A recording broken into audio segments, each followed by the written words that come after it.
If you love history, don't forget to like and subscribe. This is the story of a man who defied the gods, defied death, and in doing so, discovered what it truly meant to live.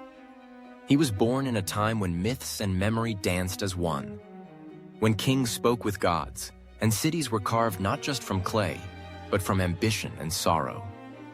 His name has echoed through time for over 4,000 years.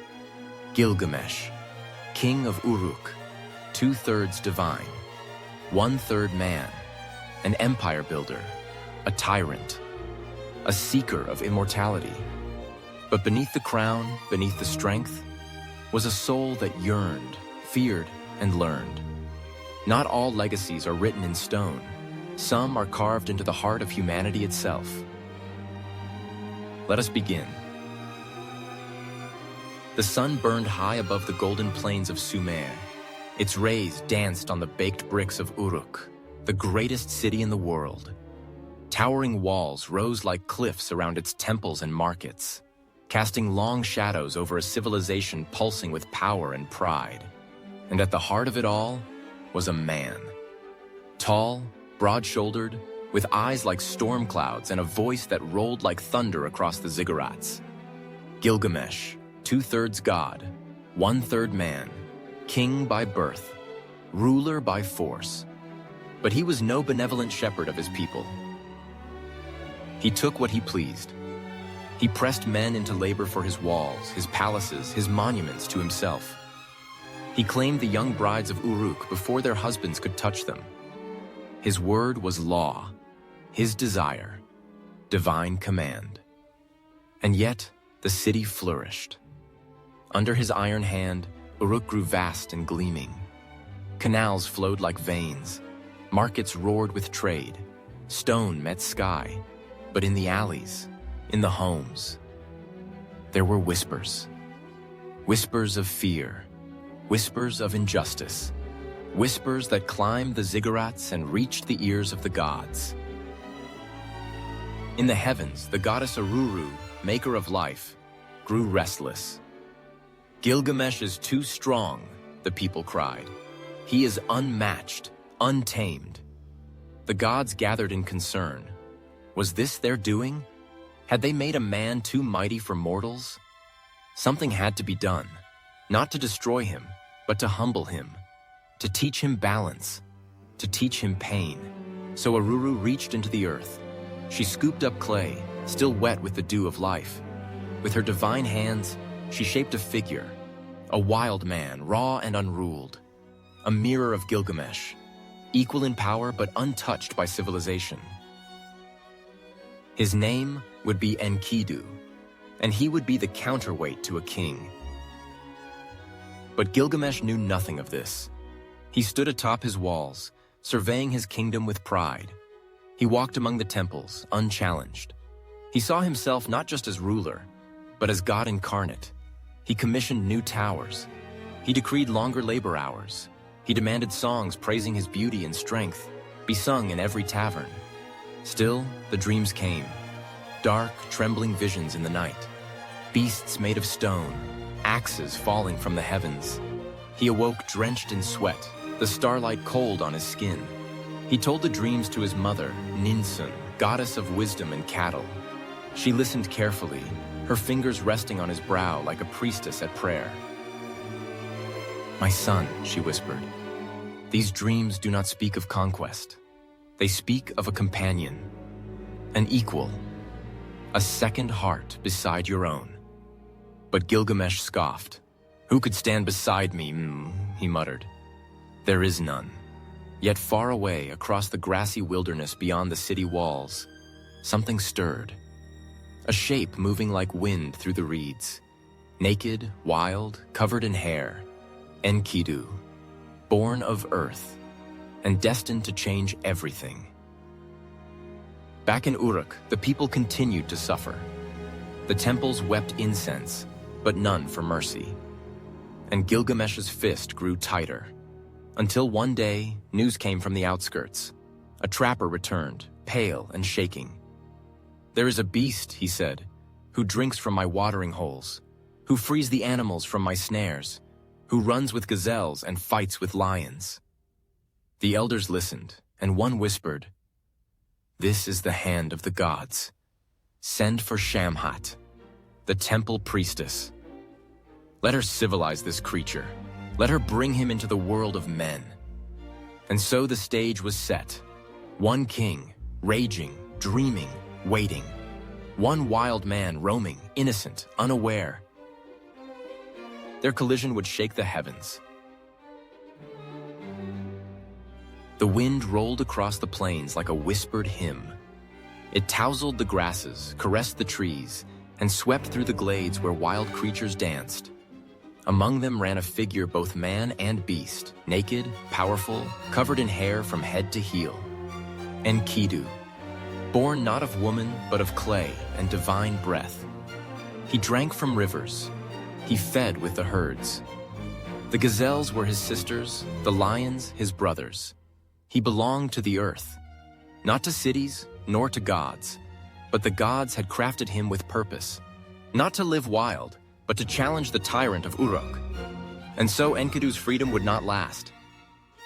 Not with Shamhat on the way. Shamhat, priestess of Ishtar, no warrior, no hunter, but she carried a power more potent than any sword. Civilization, perfumed skin, silken garments, eyes like deep wells of knowing. She was not sent to fight Enkidu. She was sent to awaken him. The trapper guided her to the watering hole. "There," he whispered. "He comes with the antelope at dawn." And so she waited, patient as the morning light. When Enkidu appeared, he was a force of nature. Muscles carved from running and fighting, hair thick as reeds, eyes untamed, feral, wild. Shamhat did not run. She knelt beside the water. She smiled. She sang. For 6 days and 7 nights, she lay with him beneath the stars. And in those nights, something shifted. His hunger changed. His eyes softened. The animals no longer approached him. The herds ran when he came near. Enkidu was no longer one of them. He had crossed an invisible line, and he would never return. Shamhat clothed him, taught him speech, fed him bread, poured wine into his hands. "Come with me," she said, "to Uruk, to the city of kings, to the world of men." And though he did not know what waited for him, he followed. Each step he took away from the wild. His body remained strong, but his soul trembled. He had lost something. He had gained something. He was becoming human. As they journeyed, stories filled his ears, of towers that scraped the sky, of temples that echoed with the voices of gods, of one man who ruled it all, Gilgamesh. Enkidu frowned. "Why do your people fear their king?" Shamhat lowered her eyes. "Because he does not know mercy. He is mighty, yes, but he takes what he pleases. No man can stop him." A fire stirred in Enkidu's belly. Not fear, not envy, something older. Purpose. He arrived at Uruk just as a wedding was beginning. The bride's hair was adorned with lapis and gold. The groom trembled with joy, but the joy would not last. The people of Uruk whispered in dread. "Gilgamesh comes. He will claim her first. It is his right." Enkidu's jaw clenched. His hands curled into fists. "No," he growled.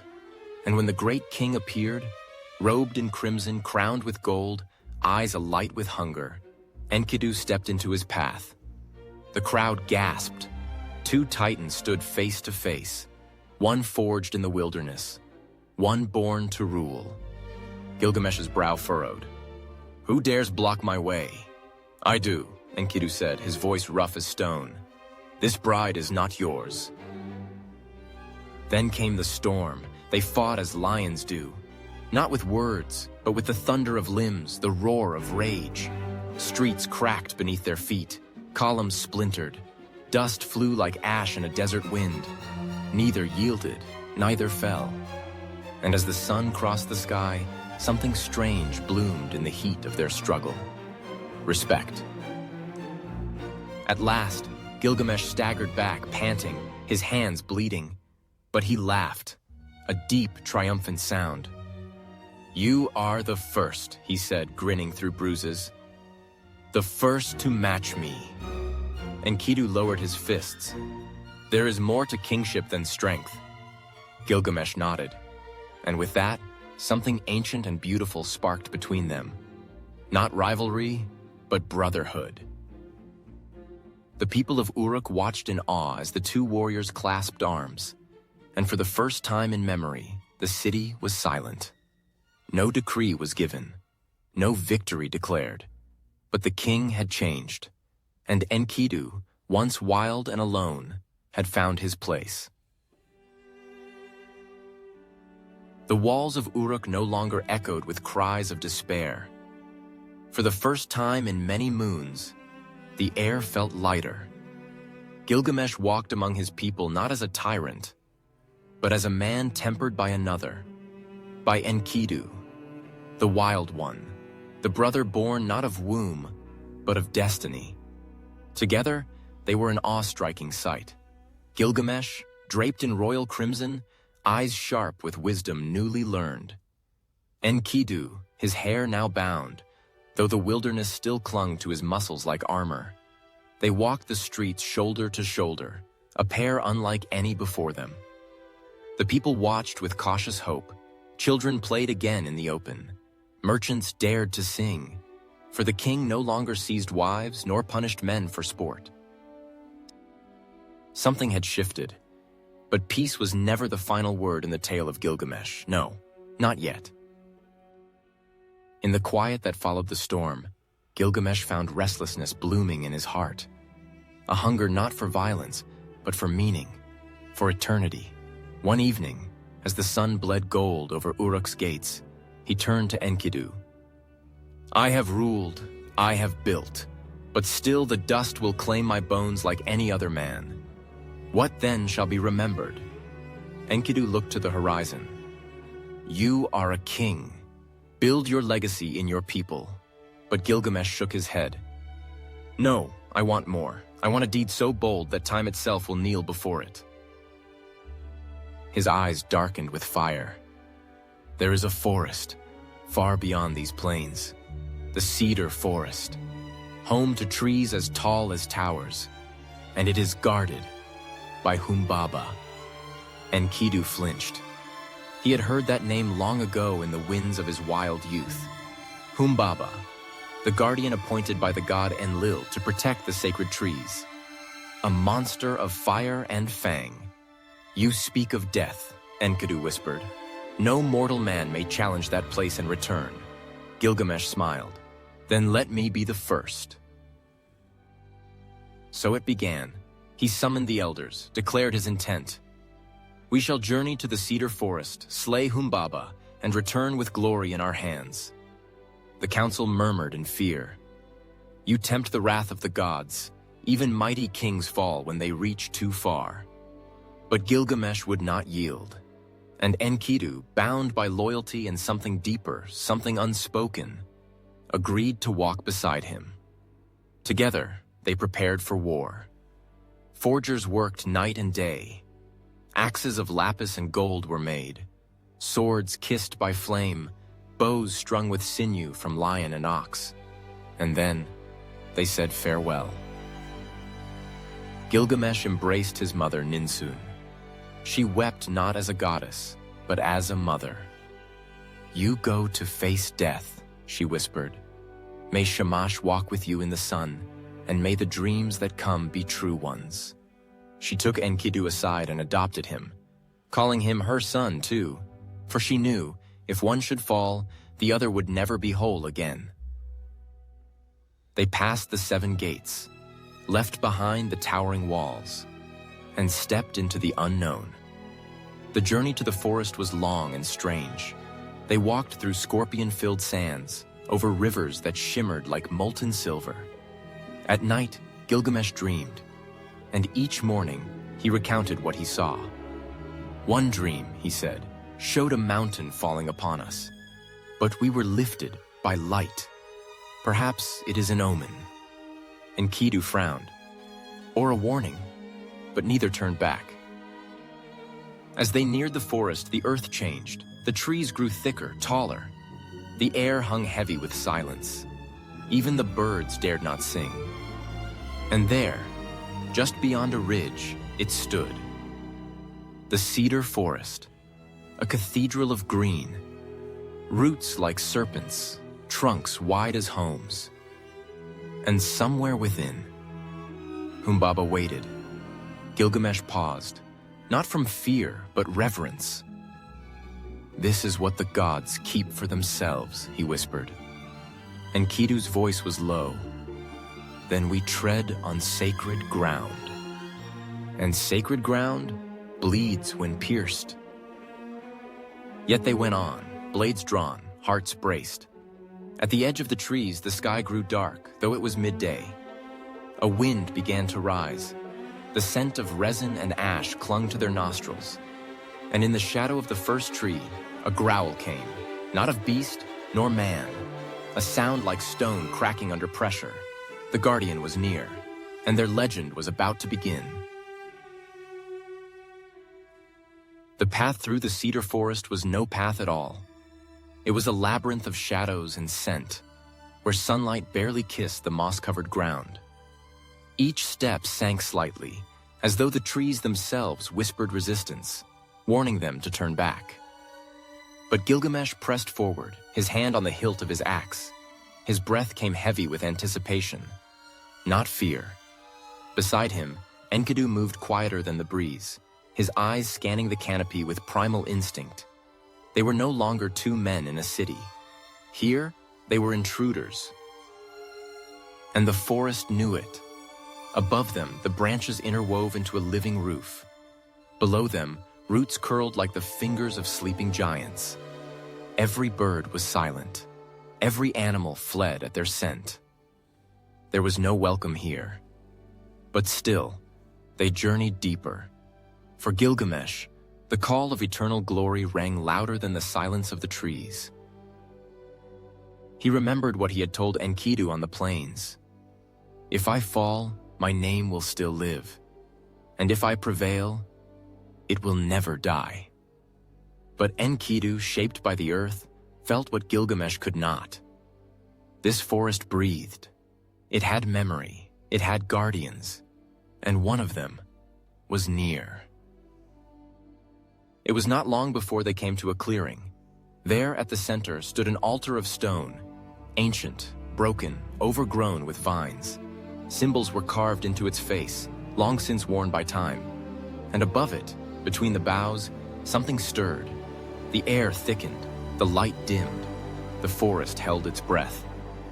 Then came a voice, low, guttural, grinding like boulders against bone.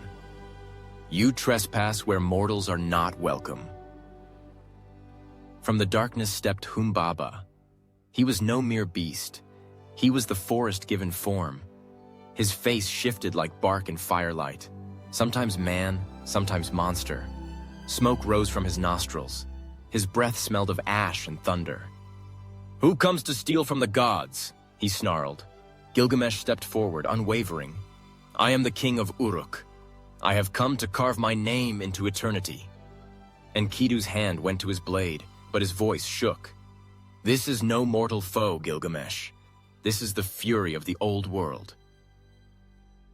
Humbaba laughed, a sound that shook the canopy. "Fools, the gods gave me this forest. My gaze alone can wither flesh. Turn back, or become part of the trees." But Gilgamesh raised his axe, and with a cry that split the air like lightning, he charged. The battle that followed was not of men, it was a war of titans. Gilgamesh swung, and his blade bit deep into wood and flame. Humbaba struck, and the ground cracked beneath their feet. Enkidu danced between the strikes, landing blows like the hiss of snakes. Branches fell like rain, sparks flew. The forest wept leaves as if mourning. Still Humbaba stood, still he roared, until at last he stumbled. A wound opened across his side. Black sap poured like blood. He looked to Enkidu not in rage, but sorrow. "You, of all creatures, born of the earth, you should have known." And for a moment, Enkidu did hesitate. His blade wavered. But Gilgamesh shouted, "Now, before the gods strike us both down!" Together they delivered the final blow, and Humbaba fell. Not with a scream, but with silence. A silence so deep, the birds held their wings still. When it was done, Gilgamesh stood trembling. Not with fear, but triumph. He looked down at the fallen guardian and whispered, "Let the world remember that I stood where none dared, and I did not yield." He turned to Enkidu. "We will take the cedar, build gates for Uruk that reach the heavens." Enkidu nodded, but in his heart something ached. He had slain not a monster, but a relic of a sacred age. And he felt the gods watching. Still, they worked. Axes bit into trees. Logs were bound together. The scent of cedar clung to them like victory. As they left the forest behind, Gilgamesh smiled. This deed will echo beyond death. But the forest remained, wounded, empty, and high above, a raven circled once, then flew toward the heavens, to tell the gods that men had dared to rise. The gods did not sleep. They watched. From the high steps of Anu's throne to the sacred halls of Enlil's mountain, word of Humbaba's fall rose like incense, bitter and blasphemous. Men had slain a divine guardian. A line had been crossed. And yet, the world below still turned. Gilgamesh and Enkidu returned to Uruk in triumph. Oxen dragged carts heavy with cedar. The people lined the streets in awe. Their king, their once tyrant, had become something greater. A hero, a legend, a god in motion. He stood before the gates of the city, raised his arms, and proclaimed, "Let Uruk know that its king does not fear the wrath of heaven. Let these trees become doors to eternity." The crowds roared, musicians played, children scattered petals in his path, and Enkidu remained silent. He had seen the look in Humbaba's eyes, the sadness, the betrayal. It haunted him still. That night they feasted in the great hall of Uruk. Wine flowed like rivers. Stories of the forest turned into song. Gilgamesh laughed beside Enkidu, his voice rising louder than the drums. Yet even in victory, Enkidu could not smile. "Brother," he said, low and troubled, "we did what no man was meant to do." Gilgamesh waved him off. "Do not speak of regret. The gods test the bold, and we have passed." But Enkidu shook his head. "The gods do not forget." He was right. Far above, Ishtar, goddess of love and war, watched the scene unfold. She saw Gilgamesh, mighty, beautiful, unyielding, and her desire ignited like a storm. She descended from her celestial throne, adorned in silks and gold, her eyes glowing with divinity. She entered the palace like a comet trailing perfume and power. All fell silent. "Gilgamesh," she said, voice smooth as honeyed wine, "you have conquered man, beast, and forest. Now take me as your queen. Join your glory with mine. I will give you the riches of heaven, the armies of the world, the love of gods eternal." But Gilgamesh rose, expression hard. "You, Ishtar, who has destroyed every man who touched your heart, who turned lovers into beasts, warriors into birds, kings into broken stone. No." The hall gasped. "I will not be another ruin in your wake." Ishtar's beauty curdled to fury. She shrieked, her voice echoing beyond the palace walls. "You dare reject a goddess?" She fled to the heavens, seething, and stood before Anu, father of gods. "Give me the bull of heaven," she demanded. "If Gilgamesh will not love me, then let him drown in blood." Anu hesitated. "The bull is not for mortal quarrels. Its hooves crack the earth. Its breath kills fields. But Ishtar would not be denied. And so, the bull was unleashed. The skies darkened over Uruk. Thunder boomed though no storm brewed, and from the horizon came a sound. Hooves the size of boulders, breath like fire. The bull of heaven descended. Its eyes burned like suns. Its nostrils spewed dust and pestilence. Where it stepped, the earth split open. Fields withered, crops turned to ash. The people screamed, walls trembled. And Gilgamesh, still stained with the glory of cedar, once again took up his axe. Enkidu joined him, no longer uncertain. He knew now. Their crime had woken wrath, but they would not cower. They faced the beast beneath the broken sky. Its horns were crescents of silver. Its tail cracked like thunder. It charged. Enkidu darted aside, striking the leg. Gilgamesh leapt onto its back, driving his blade deep. The bull bucked, screamed, thrashed. But these were no ordinary men. They were forged by gods, tempered by fire, driven by fate. And in a final, furious blow, Gilgamesh buried his sword in its skull. The bull fell, shaking the world. Uruk stood stunned, and Ishtar above them wailed in rage. Enkidu tore the bull's thigh and threw it at her feet. "If you come again, goddess," he roared, "bring all the heavens with you." The people cheered, but the gods above were silent. That night, the stars burned colder. In the chamber of dreams, Enkidu shivered. He saw himself before a gate of darkness. He saw a feathered man beckon him forward. He saw a house where dust was food and silence was breath.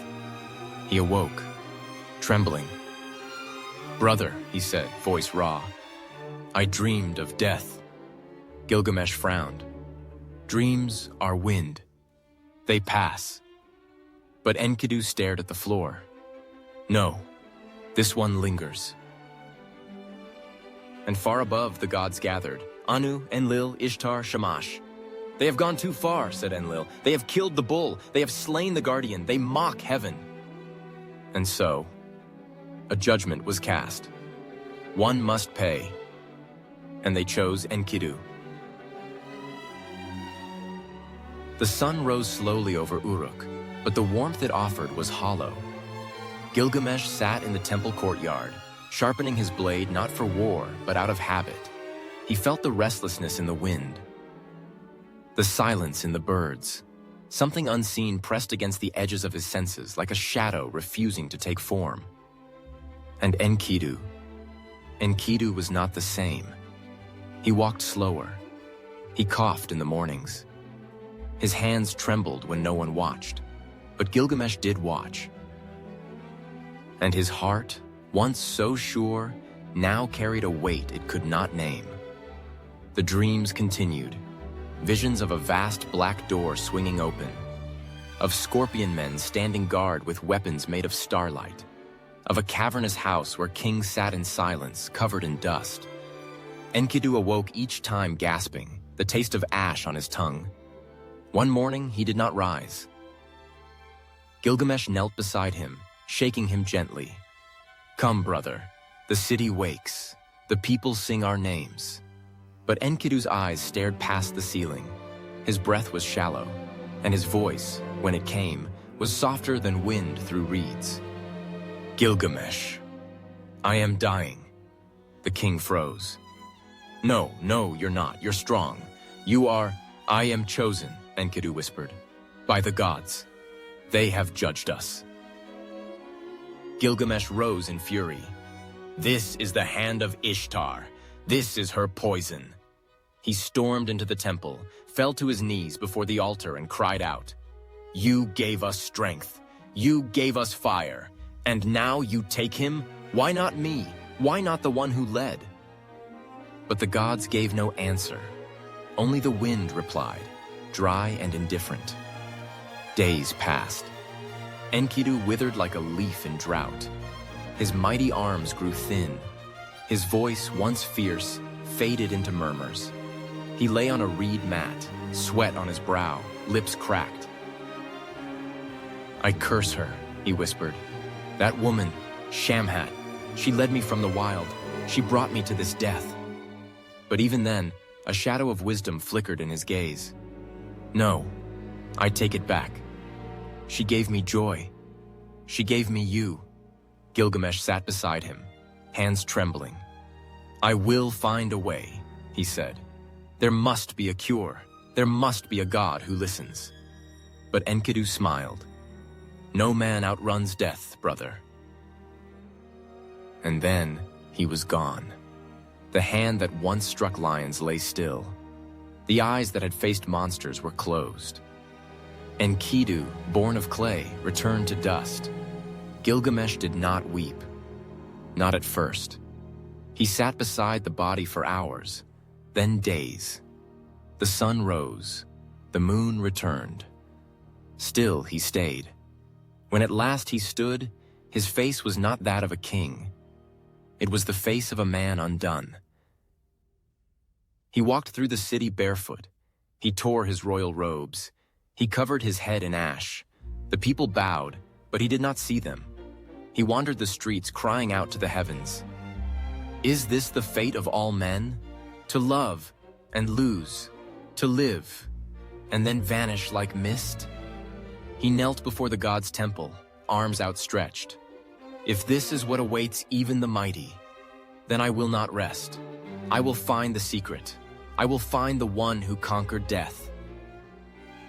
The name came like a whisper through time. Utnapishtim, the immortal, the man who survived the flood, the one granted eternal life by the gods. Gilgamesh turned from Uruk. He wore the skins of beasts. His crown he left behind.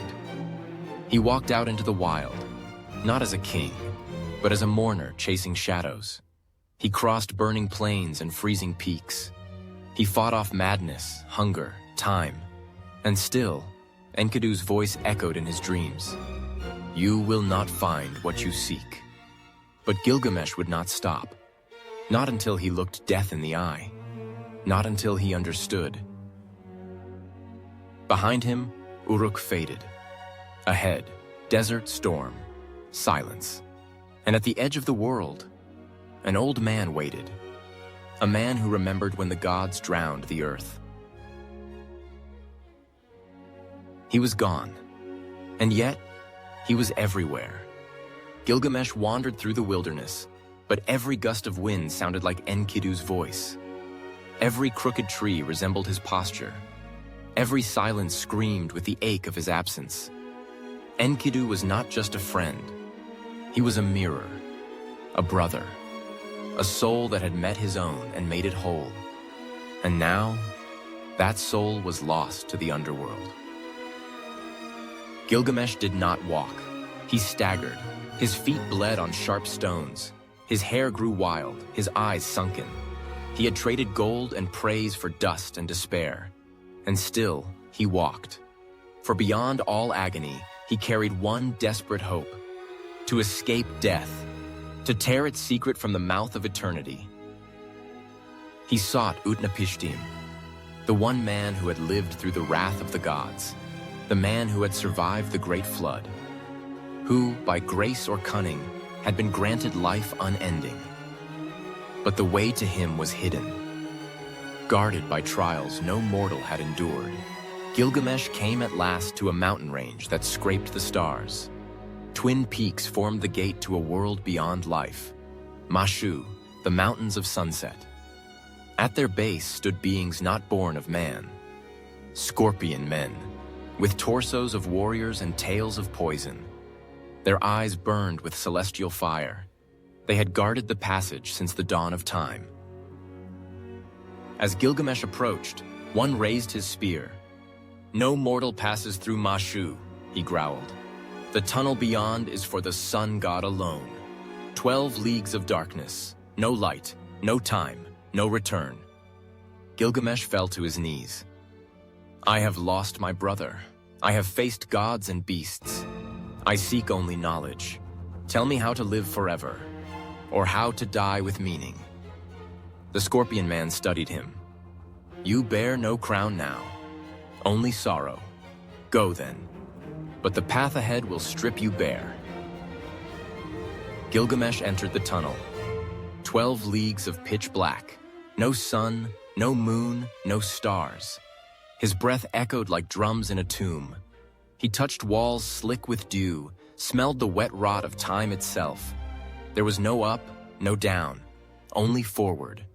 He walked through nightmares, hallucinations, his own thoughts rising to devour him. He saw Enkidu, smiling, then coughing, then still.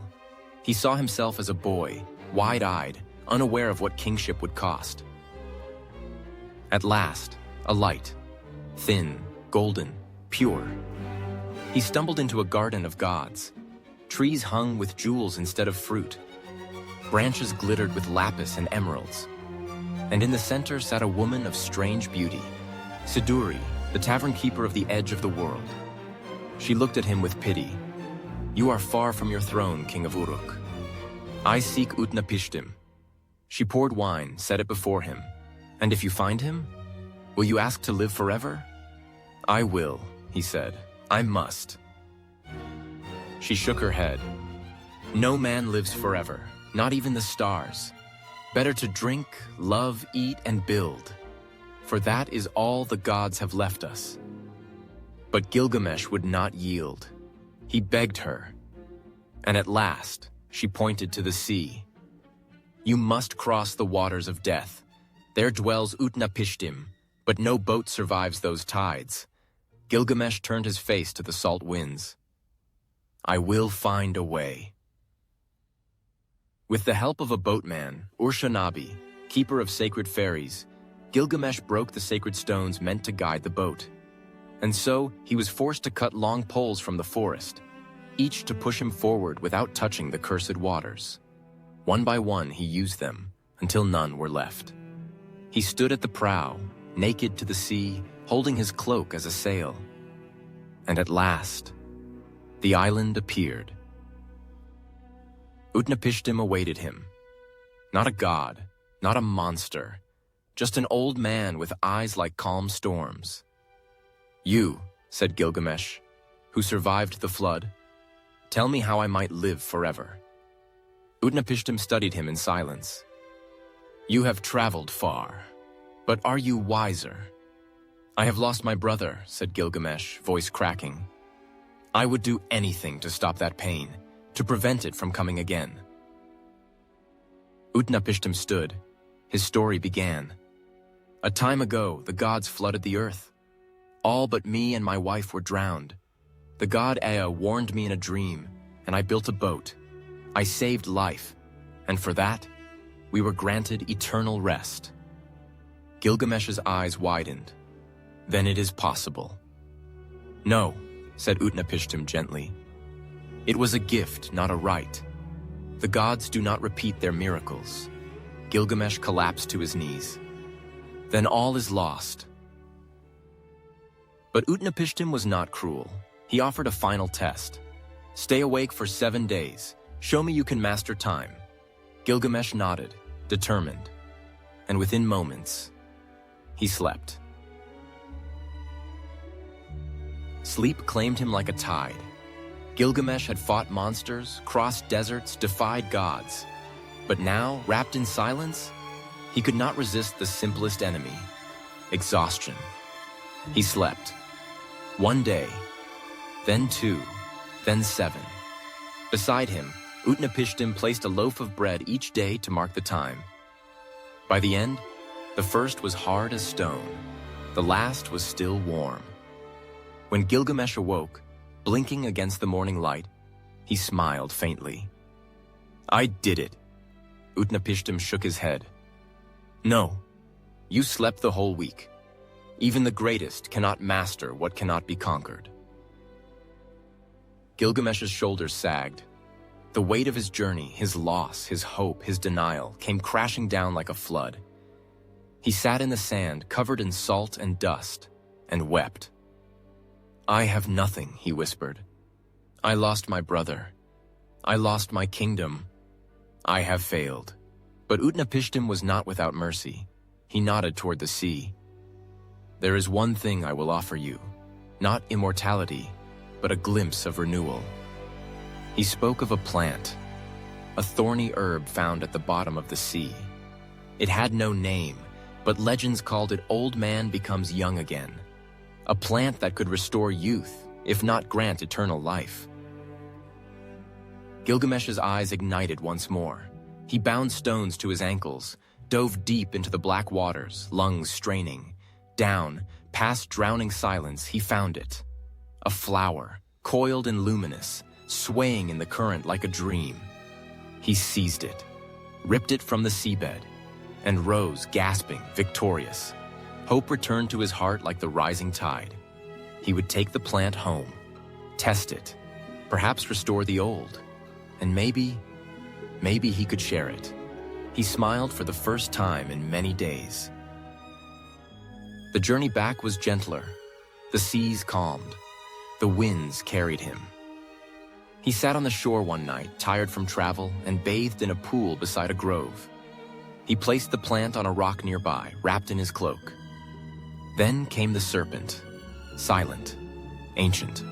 It slithered from the underbrush, scenting the air. And in a single moment, it swallowed the plant whole. Gilgamesh turned just in time to see its skin shimmer and fall away.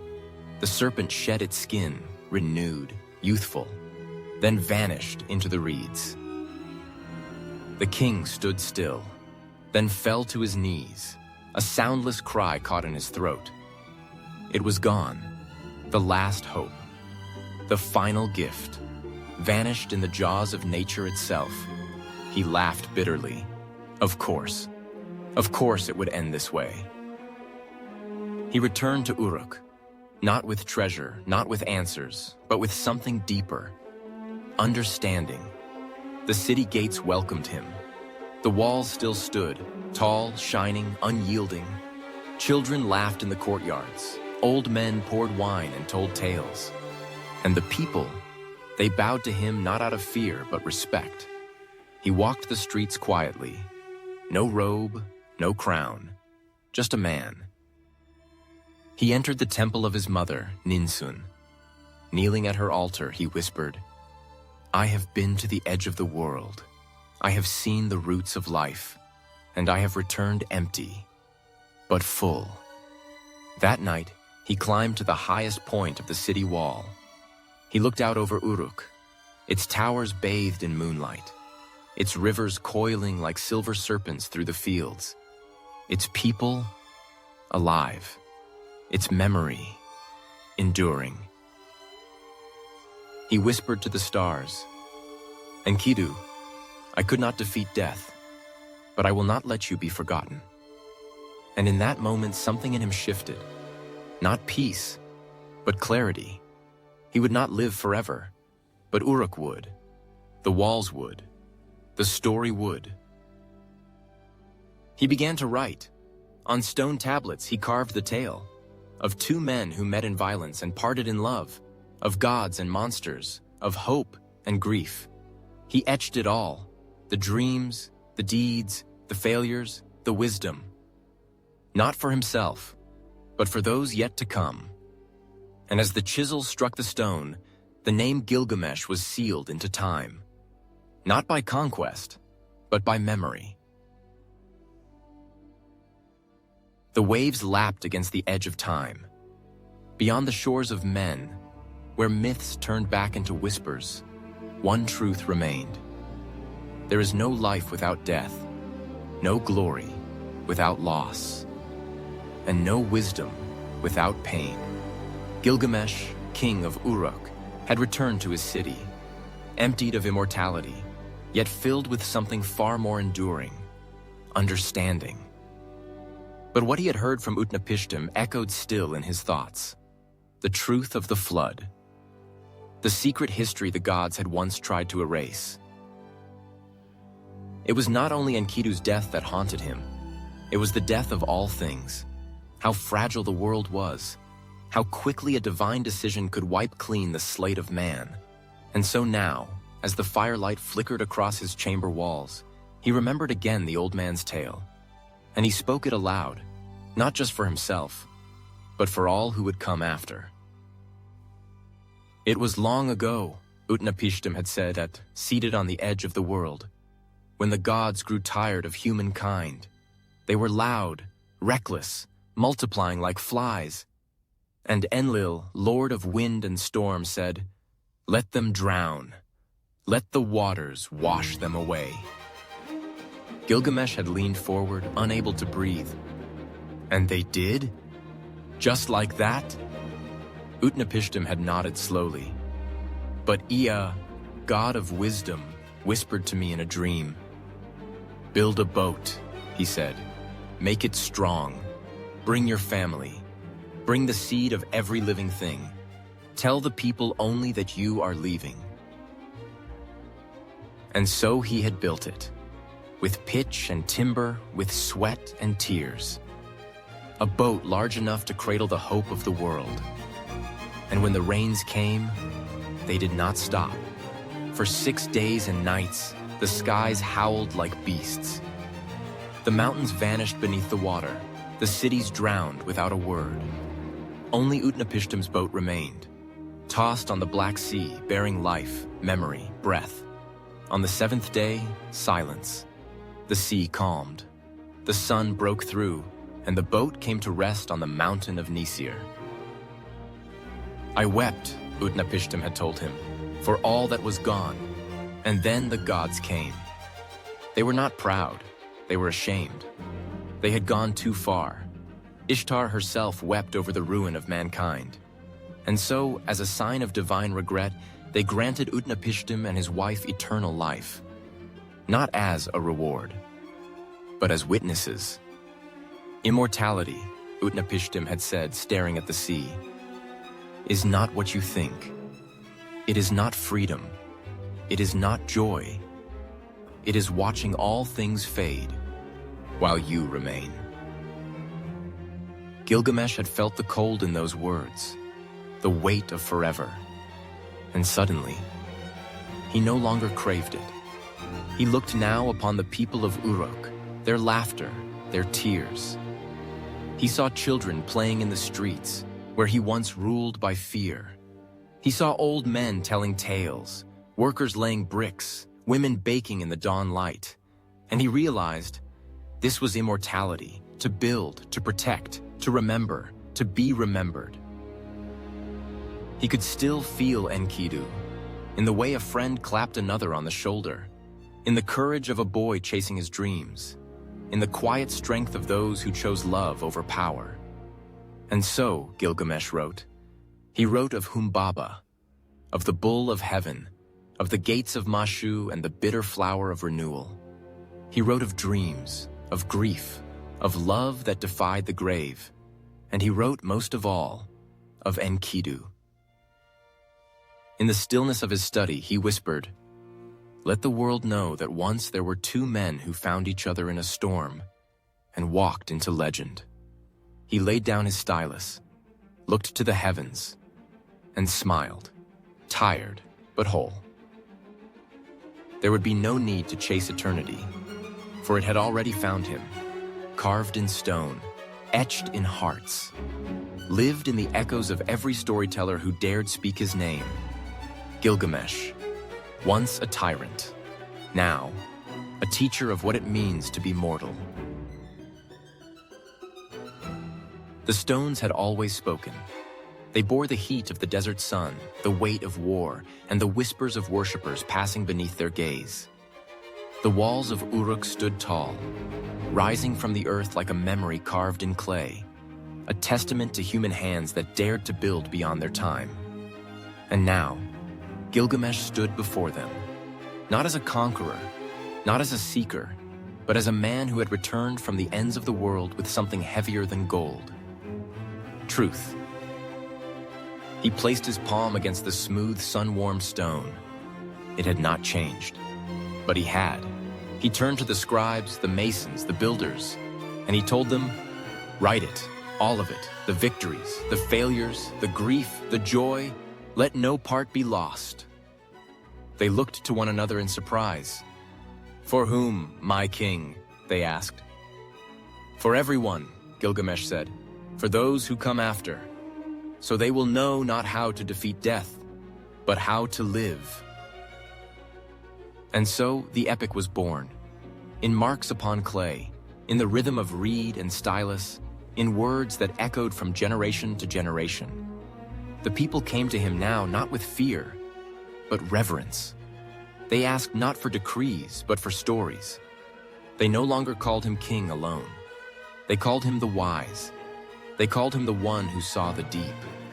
And he ruled not with the sharpness of a blade, but with the gentleness of understanding. At times, he would still wake in the night, Enkidu's name on his lips.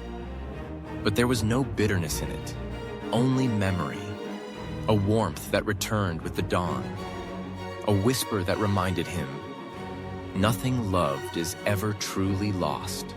He walked the gardens he had once ignored. He sat among children and taught them tales of faraway lands, of scorpion men, of talking gods, and vanished flowers. He watched the city grow not just in size, but in soul. One evening, he climbed the Great Wall once more. The stars stretched above like stories waiting to be read. A young scribe followed him, breathless, tablet in hand. "My king," the boy said, "they say you walked to the ends of the world, that you met death and returned. Is it true?" Gilgamesh smiled. "I did walk far, but I did not escape death." The boy looked confused. "Then what did you find?" He turned to the horizon, where the fields kissed the sky, where smoke curled from cooking fires, where laughter floated in the air like incense. "I found life," he said. "I found that it is not how long we walk this earth, but how we walk it, and with whom." The scribe scribbled fiercely, eyes wide. Gilgamesh placed a hand on his shoulder. "Tell the world," he said softly, "but do not tell them I was perfect. Tell them I learned." And that was his legacy. Not the walls, not the battles, not the cedar gates or golden robes, but the lesson. That love shapes us. That loss teaches us. That wisdom is not born from power, but from pain endured with an open heart. Years passed, and when at last Gilgamesh returned to the dust, the city mourned not just a king, but a soul who had touched eternity without needing to claim it. The tablets were stored in temples, in libraries, in the minds of poets and the tongues of travelers. And long after the stones had cracked, long after the gods themselves faded from altars, his story remained. So if you ever find yourself walking along old walls, if you hear the wind murmur through forgotten streets, listen closely. For somewhere in the breath between the bricks, Gilgamesh still speaks. Thank you for joining us on this journey into the life, love, and legend of Gilgamesh. If you found meaning in this story, if you felt the echoes of ancient truth stir something inside you, don't forget to like, subscribe, and share this with those who seek timeless tales. Because some stories were never meant to fade. They were carved to endure, just like the walls of Uruk.